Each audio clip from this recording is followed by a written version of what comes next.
Take a look at any old photo of Australians at the beach in the 1970s. I mean, really look at it. You'll see people sprawled out on towels, kids mucking around in the shallows, and everyone out catching waves before the crowds showed up. Most of us don't notice it at first. We just see a snapshot of summer. But if you look closely, there's something else going on in those photos. Everyone looks lean, tanned, and relaxed. And here's the thing, nobody was trying. Nobody was on a diet back then. Nobody had a personal trainer, a meal plan, or a wellness app on their phone.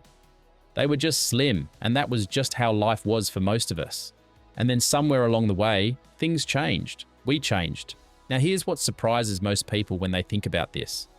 The reason Australians were so slim back then has nothing to do with willpower. It wasn't some national discipline we suddenly lost, and it wasn't down to genetics either. It wasn't even a conscious choice anyone was making. It was just the way life was set up. The food, the routine, and the way the days were shaped all worked together. By the end of this, you're going to look at your own childhood a bit differently because chances are you were doing everything right without even knowing it. The 1970s kitchen. Let's start in the kitchen because the 1970s Australian kitchen was not a complicated place. Mum wasn't flicking through a cookbook full of superfoods. She wasn't reading nutrition labels or counting macros. She was just cooking meat and veg, maybe a chop or two or a roast on Sunday. We ate potatoes, peas, and carrots, whatever was cheap and in season at the market that week. It was simple, it was filling, and it was real food made of actual ingredients you could recognize. And the thing is, the food itself was different back then. Not dramatically different, but enough to matter. There was far less of what we now call ultra-processed food. You know the stuff. It comes in a packet, lasts for months on the shelf, and barely resembles anything you'd grow or cook yourself. That world was only just beginning to arrive in Australia in the 70s, and it hadn't taken hold of our pantries yet. Open the pantry back then, and you'd find flour, sugar, a tin of tomatoes, and maybe some rolled oats. That was about it. The fridge held buttermilk and some leftover chops, but nothing had a 12-month use by date. Nothing had an ingredient list you'd need a chemistry degree to read. Most of what went into a meal came from the butcher, the greengrocer, or the back garden. It was fresh, simple, and recognizable. You knew exactly what you were eating because you'd watched it get cooked right in front of you. Snack culture didn't exist the way it does now. You had 3 meals a day, maybe a piece of fruit in the afternoon, or a biscuit with a cup of tea. That was it. You weren't grazing all day long like we do today. You ate your meal, you got on with things, and then you ate again when it was time for the next one. Soft drink was a proper treat. You might have a bottle of lemonade at a birthday party or a passion at someone's barbecue. It wasn't a can with every lunch. And there wasn't a 2-litre bottle sitting in the fridge at all times. The sugar that came with it was occasional, not constant. And fast food, look, it was just starting to show up. The Golden Arches were a novelty in the 70s. You went there maybe a couple of times a year and it felt like a massive event.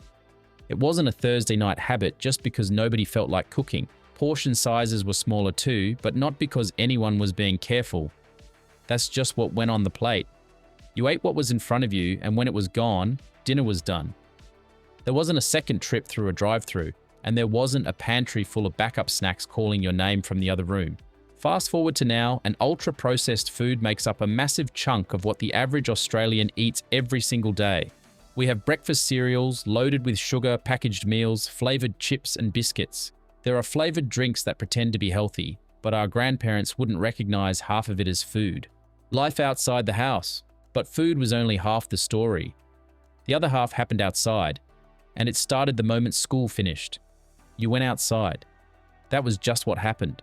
There was no negotiation, no screen pulling you back in, and no reason to stay indoors. You grabbed your bike and you were gone.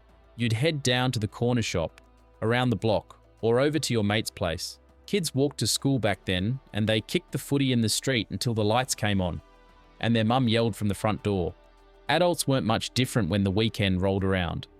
They spent time in the backyard, at the beach, or at a surf break down the coast. You'd go to someone's barbecue where you were on your feet all afternoon, moving around, chatting and helping out. Nobody called it exercise. Nobody was tracking steps. It was just a Saturday. The car was around, but local shops were actually local, and people actually walked to them. The corner shop, the butcher, and the baker were places you went on foot a couple of times a week. It all added up without anyone noticing. Summer holidays meant weeks at the beach or the pool, not a fortnight on the couch watching afternoon telly. You were in the water, on your bike, or running around the campsite. Your body was just constantly moving at a low level all day long. Researchers these days have a name for this kind of movement. They call it NEAT, non-exercise activity thermogenesis, which is just a fancy way of saying all the calories you burn doing stuff that isn't actual exercise. Walking to the shop, hanging out the washing, or kicking a ball around all count. It turns out this kind of everyday movement adds up to more than most people realize, and we've quietly engineered most of it out of modern life without even noticing. Nobody in the 70s had heard of NEAT. They didn't need to. They were just living a slower pace of life. And there's one more piece to this that doesn't get talked about enough. Life in the 70s was just slower, not perfect. Nobody's saying it was some golden era without problems, but it was slower. You clocked off work and that was genuinely it. Work stayed at work. There was no email pinging at 9 o'clock at night and no phone in your pocket buzzing with something that needed your attention. You came home and you were home. That was the deal. And that mattered more than people realize, because stress and food are linked in ways we didn't fully understand back then. When you're constantly switched on and reacting to things, your body sits in a low-level state of tension all day, and that tension pushes you toward food. Not because you're hungry, but because your brain is looking for something to feel better. Stress eating wasn't really a thing in the 70s, not because life was easier in every way, but because the relationship with food was simpler and the background noise was lower. Boredom was different too. If you were bored, you went outside. You didn't open the fridge. There was nothing in the fridge interesting enough to fix boredom, and you knew it. So you went and found something to do instead. Dinner time happened early, 5 or 6 o'clock, at the table, and then that was that. The kitchen was closed. Nobody was raiding the pantry at 10:30 because they'd been sitting in front of the telly for 3 hours. You ate, you wound down, and you went to bed at a reasonable hour. Sleep was regular because there was nothing keeping you up. No doom scrolling and no Netflix dangling another episode in front of you at midnight with a bag of chips on your lap. And better sleep meant your body actually had time to regulate itself. Hunger hormones and energy levels stayed in balance. Your body knew when it was full and knew when it was hungry, because it wasn't completely out of whack from 4 hours of broken rest and artificial light. Alcohol was around, of course. The pub was part of the culture. But for most families, it was social, not nightly. You'd have a beer at the barbecue on Saturday, but not a bottle of wine every evening just to decompress from the day. There was also just less money to spend on excess. A simpler economy meant simpler eating, and honestly, that wasn't a bad thing. You bought what you needed, and you ate what you bought. Nothing got wasted, and nothing got overindulged, and meals were shared. You sat down together, you ate at the same time, the same amount, and then you got up and got on with the evening.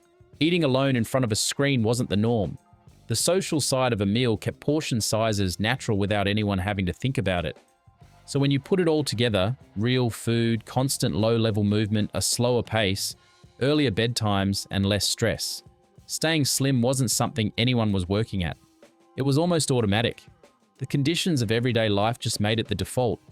Nobody in the 1970s was trying to crack the code on health. They were just living. Eating what was in front of them, going outside, and going to bed worked for them. The diet industry has spent decades trying to sell us complexity, and maybe that's the part we forget. It wasn't that people in the 70s were more disciplined, more motivated, or somehow better at self-control. They just lived in a world that quietly made the healthy choice. Food was simpler, days were fuller, nights were quieter. Movement was built into everyday life, and rest came naturally when the day was done. Nobody was trying to optimize their body or track their steps. They were just following the rhythm of ordinary life, and that rhythm did most of the work for them. They give us programs, plans, rules, and systems. But the 70s Aussie answer was dead simple. Eat real food, move your body through the day, and go to bed at a decent hour. If this took you back a bit, stick around. We've got plenty more of these. Subscribe so you don't miss the next one, and drop a comment below telling us what you remember eating for dinner on a weeknight back then. Reckon there's a good chance it was something your mum made from scratch.